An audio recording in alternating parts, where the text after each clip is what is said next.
Now there are two figures here. They're very close together, 97% and 100%. They're just three numbers apart.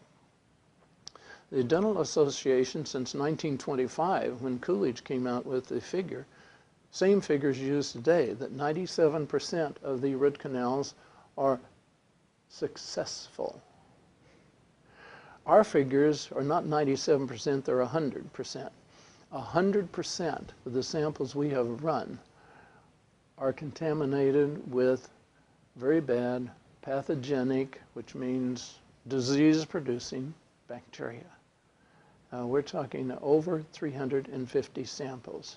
So 350 out of 350 suggests 351 is going to be contaminated too.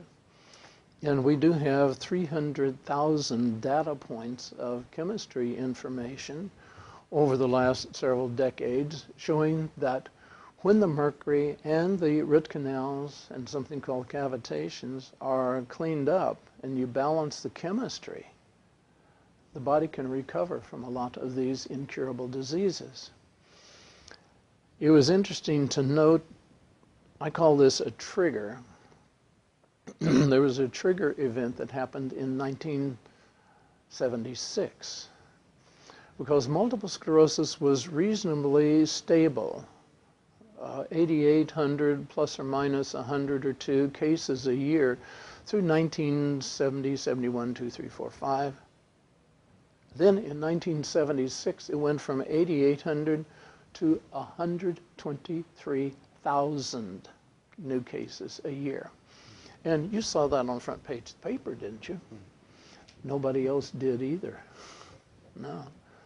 I just found that out recently, and multiple sclerosis is something that we have dealt with for a long, long time, since the 1960s. But in 1976, what happened? The Dental Association, irritated with the fact that I was saying that mercury was poisonous, one of their quotations was, yes, mercury is the most poisonous toxic element on the planet. However, get this, in the mouth, its toxic properties are rendered harmless. Now, this came out when I was taking my postdoc masters, and I presented this to the professors.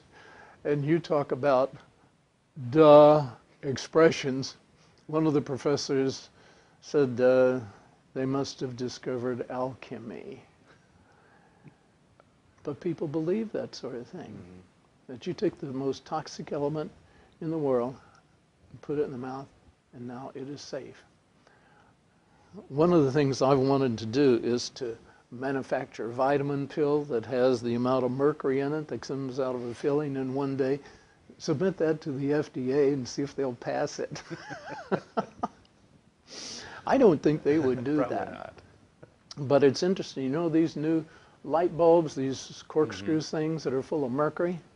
If you break one of those, somebody sent me the paper the other day of all the things you have to do. First you call Obama, no, that was on something else. Anyway, there are a lot of things that you have to do. And yet there are 500,000 times more mercury than that in one filling. And not to worry. What's going on here? Protection from liability. Yeah. Now, looking at this chart, you can see that MS went up tremendously. So did Lou Gehrig's disease, which when I was a kid, Lou Gehrig was a ball player. And my cousin, Miller Huggins, was manager of Lou Gehrig and Babe Ruth. So I thought there was only one baseball team in the world, you know, the New York Yankees. And now I find he's not a ball player anymore, he's a disease. 20 years ago, I heard about it maybe once every 6 months. Now we get calls on it maybe 2 or 3 times every day. I know what the cause is. We are getting some success. Since it's incurable, hey, 1% is better than 0. Well, we're doing better than 1%. But the